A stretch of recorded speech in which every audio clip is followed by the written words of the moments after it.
Hello all, and welcome to our brand new daily show, The Big Story, where we bring you the hottest topics of the day, right here from the heart of the newsroom. My name is Alyssa Wu and I'm from the Straits Times, and we are coming to you live, and we are streaming, yes, live on Facebook and YouTube. So do like, comment and share that video, and click that bell button if you'd like to be notified whenever we go live.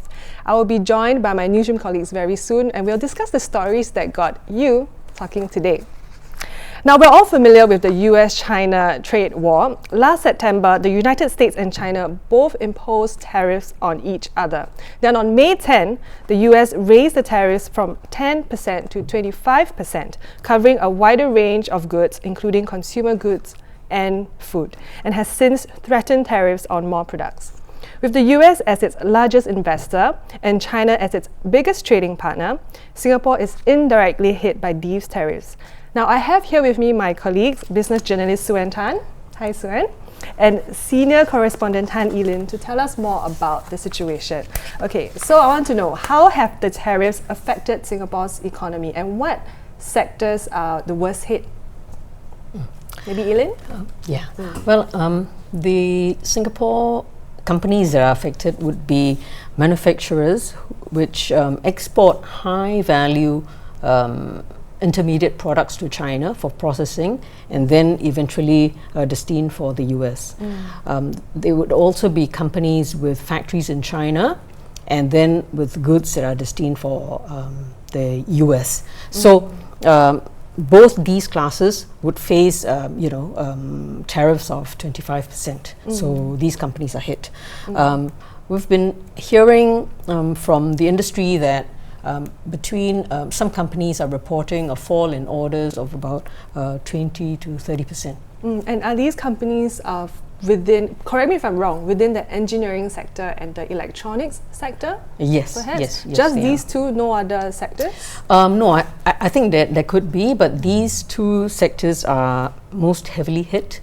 These are the precision engineering sector output.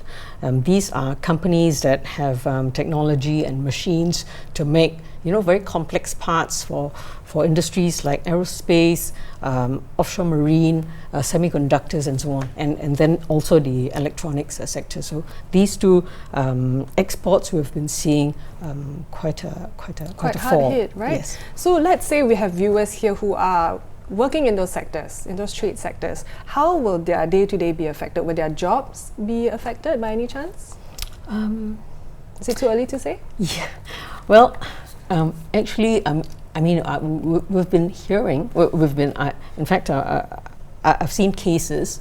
People telling me that wages are going to be cut, and that perhaps we are going to be seeing job losses. Okay, but let's hope not so soon. Let's hope not so soon. Now, Suen, what consumer items can I expect to pay more for since that they've slapped the tariffs on a wider range of goods? So I think firstly it's important to note that these price changes are all indirect because we are a third country outside Singapore, outside the US and China, so we are not directly slapped by these tariffs. But when the global prices of a consumer item like pork rises, then Singaporeans are affected. So say China is one of the biggest exporters of pork to the world, so when they export it to the US, that is when the tariffs will be slapped on it, and then the global prices of pork may rise. So those that enjoy their bakwa might find that they might be paying higher prices. So Chinese New Year, you know already, set aside a bigger budget for your bakwa. You might have to do that. Yeah. And another thing is also electronics, because the parts are all manufactured in different parts of the world. So for example, the OLED screen that you have on your Apple iPhone and actually many other electronic products, the screen might have a tariff slapped on it when it is exported to the US. So for example, if the phone costs about $200 before, then if the screen is $50 more expensive with the tariffs, you might have to fork out another $50 for your iPhone. But these are all hypothetical examples which the economists are just giving anecdotal evidence for, because as we know, nothing is yet set in stone. So if the supply chains have moved, then the prices might not actually be affected. So some economists have said that prices might actually go down because the China suppliers or even the US suppliers are trying to clear stock, and so it might be exported to the rest of the region at a cheaper rate. So that is when we might see a deflationary effect on prices instead of the prices going up. Okay, so it may not be exactly doom and gloom completely, right? So is there a silver lining in all of this for Singapore and the Southeast Asia region? So definitely, businesses have actually said that they have seen US suppliers moving towards Southeast Asia and even to Singapore businesses. So some furniture suppliers say that they have seen more business from the US side because now they cannot source from China. And the region is also set to grow because when the businesses start looking towards Southeast Asia, like Vietnam and Cambodia, and they relocate their supply chains there, Singapore can be a hub for these US companies. So they can actually set up their headquarters here, which provides jobs and employment prospects.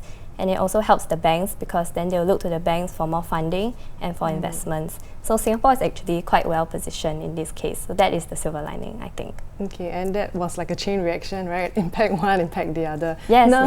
Now, Ee Lyn, how long do you think this trade war will last? And so Suen mentioned earlier that they could companies could always move their manufacturing plants, their factories to another country. But we know that it's not that easy. It's easier said than done, right? Yes. Because these are huge, they could be very huge operations, right? I mean, how do you actually shift your entire manufacturing base from one country to another? Your machinery and all. Not only that, but how do you get your skilled workers, right? Because China is known for its skilled workers. So it may not be so easily done.